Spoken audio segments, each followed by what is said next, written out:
How crazy can athletes get to lose weight for competitions? With only one day left until the race, Michelle is doing everything they can to quickly shed pounds. She has resorted to an extreme method of wrapping her body in plastic wrap and then putting on a plastic bag before getting into her clothes and cranking up the car's heater to the max. She stays in the sauna room, training relentlessly until the moment of the competition. Luckily, her efforts paid off when she stepped on the scale and met the weight standards for the competition. Michelle, exhausted, climbed onto the horse and held onto her determination to win. However, just as she crossed the finish line, she lost control of her body and fell to the ground with the horse. Her father, watching on television, couldn't stop his hands from trembling. After a moment, the horse stood up unsteadily, but Michelle couldn't move at all. She was urgently taken to the hospital by the staff, and her family all rushed to hospital. Their prayers echoed in their hearts, hoping for her safety. The doctors later disclosed that she had suffered a significant amount of bleeding in her brain and had damage to her frontal lobe. Surgery was not an option at the moment, so they had to proceed with conservative treatment. Her usually composed father could no longer control his emotions. When he finally regained his composure, he placed Michelle's mother's necklace on her daughter's hand, hoping that her mother in heaven can protect their daughter. Perhaps the father's prayers work. 2 days later, Michelle woke up. Her brother Stevie combed her hair and her brother Patrick read her favorite horse racing news. However, she still couldn't utter a word. Tests revealed that Michelle had a language system disorder, rendering her unable to speak or even recognize how many fingers being presented to her. Just when everyone thought the incident leave her permanently brain damaged, her father suddenly asked, "Who won the 1983 Melbourne Cup?" "Kiwi jockey," Michelle responded. It turns out that some people in this world can forget names but still remember their dreams. A few days later, her father took her home. Upon arriving at their doorstep, a banner that read, "Welcome home Stinky," welcomed them.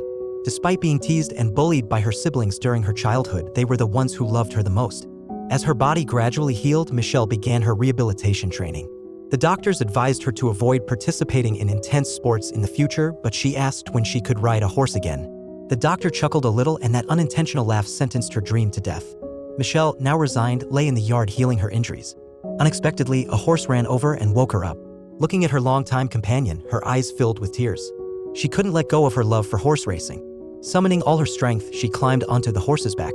The moment she straightened her back, she finally had a long-lost smile. Her father, who was cooking, happened to witness this sight. He knew the resilient female jockey had returned. After fully recovering, Michelle wanted to return to the racetrack immediately. As expected, her family opposed her. Her sister asked, "Who's gonna look after you if you're permanently brain damaged or paralyzed?" "I will." Her brother, who has Down syndrome, stepped up, followed by her usually stubborn father, who also surprisingly supported her daughter's dream.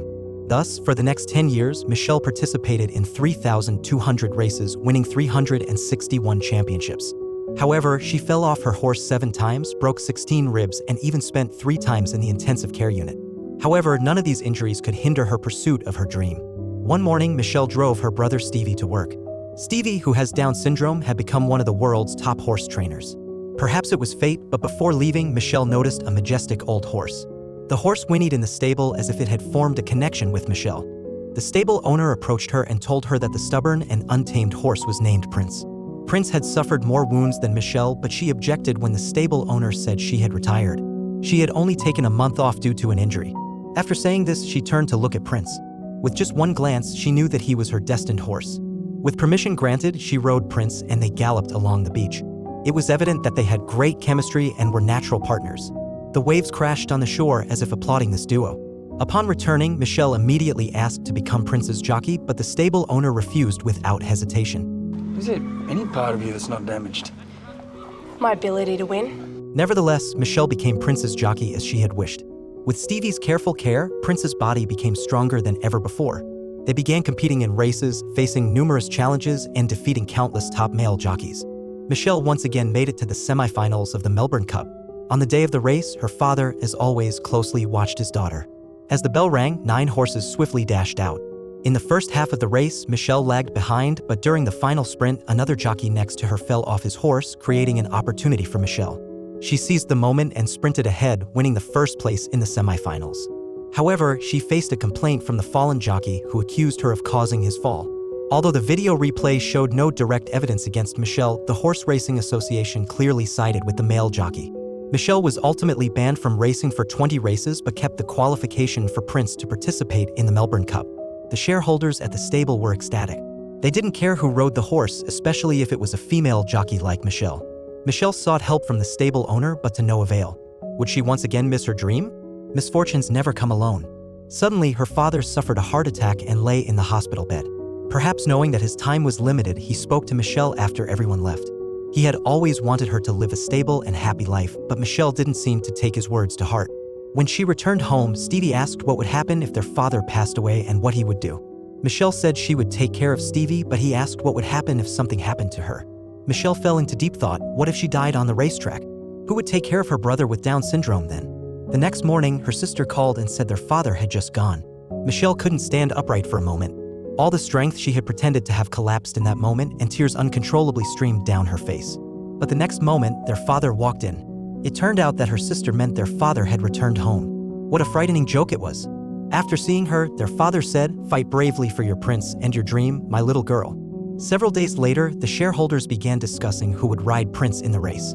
Some believed that Michelle should continue, but most wanted a male jockey instead. After all, the final sprint of the last 100 meters in the race was a test of strength. Moreover, no female jockey had ever won the Melbourne Cup in history. While the discussion became heated, Michelle burst in unexpectedly. This time, she wanted to fight for her dream bravely. She refuted the shareholders, saying that the key to winning the Melbourne Cup was not just about strength.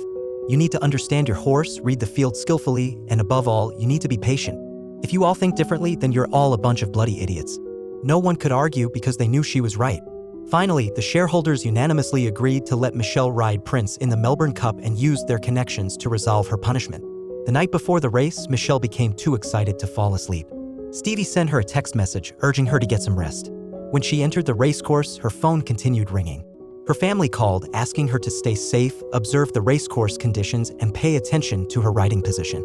It was the warmth from her family that allowed Michelle's dream to go further. However, her odds reached an astonishing 1 to 100, and nobody believed in her except for her relatives and friends who were willing to place bets on her. Even the nun teacher emptied her savings of $168, all for a bet that Michelle would win. Michelle carefully checked her equipment, while the stable owner advised her to try to finish in the top 10 so he could satisfy the shareholders. Before the race started, Michelle took out the necklace around her neck and prayed for her deceased sister and mother in heaven to bless her dream.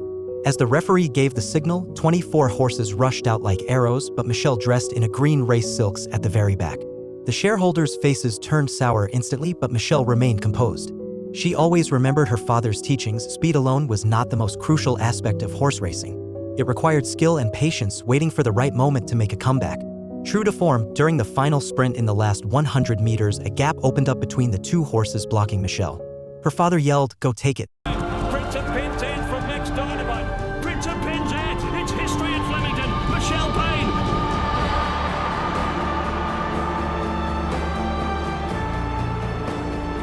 The crowd went wild, not only celebrating for Michelle but also for themselves.